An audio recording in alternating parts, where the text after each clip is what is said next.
Hello students, so we'll be discussing probity in governance topic and we'll do a previous year question for your reference how to write it in your word limit and what should be the correct approach to this answer. Now the question is, it's a UPSC 2025 question. It is said that for an ethical work culture there must be code of ethics in place in every organization to ensure value-based and compliance-based work culture. What suitable measures you should adopt in your workplace? Now, when we are talking about this question or about this section, probity in governance, there are a lot of subtopics here, which includes work culture, which includes code of ethics, code of conduct, and other miscellaneous topics are there. So the question is about that subtopic.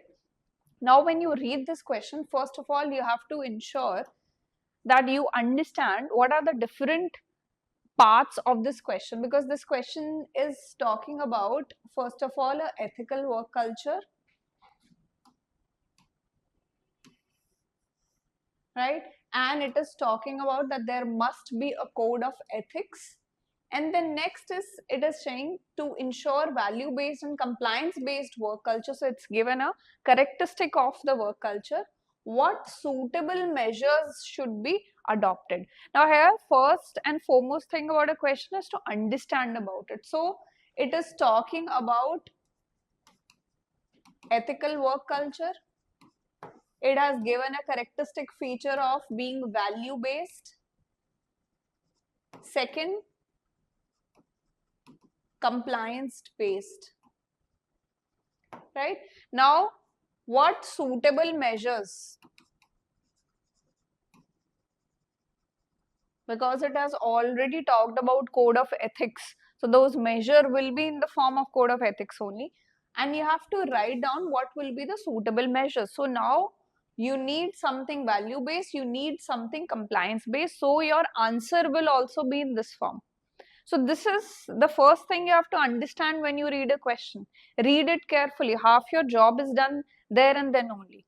So even in our upcoming programs like strategic revision program or mission mains program, we will be discussing with respect to every subject how to approach, because approaching a question is more important. Content everybody is having, but how to arrange it, how to remain very, very close to the demand of the question, that we'll be doing in these programs.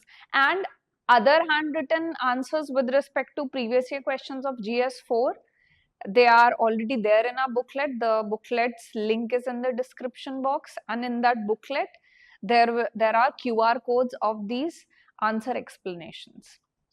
Coming back to the answers, so the first part will be the introduction, where you will give just a general context, where you will connect code of ethics and work culture. You will write down code of ethics is a set of principles and standards that guide the behavior of individual within an organization, shaping its work culture. So you have integrated both of the main keywords which are given in your question. Next will be, you will draw a simple diagram kind of things, because per se, you know, they're not asking you to connect the both terms. They've asked about measures for sure. So you write down the importance of code of ethics in work culture. You make a small diagram kind of thing. You can make a sun diagram, you can make a flow chart. It's your choice. So it leads to consistency, a moral compass will be there, trust is built, and corruption is prevented. Then measures. Now again, measures, I told you, there is value based, one term is given and other is compliance based. So divide the answer into those two types only. What will be the value based measures and what will be the compliance based measure? Value based will be ethical leadership, you lead by example. Then capacity building, where regular ethics training can be there, institutional recognition, a system of rewards. Then whistleblower protection, it is very important. Even if you want to ensure a value-based work culture, people who report any wrongdoing, they have to be protected. Otherwise, nobody will report these wrongdoings. Then compliance base. You have to have a codified structure has to be there. How will compliance come? Value is fine, but how will compliance come? You have certain standards. Monitoring and audit is there in an organization. Then transparency mechanism, proactive disclosure under RTI needs to be there. Independent oversight in the form of CVC, CAG, which will ensure that there is compliance, which will ensure work culture has proper, it's ethical in nature. Now you have discussed both the parts, you have divided it very nicely. You ended with the conclusion that in conclusion, a sustainable and value driven work culture can be created with above measures. You just summarize whatever you have written, and that's how you complete the answer. For more handwritten answer, please check the description box. Thank you.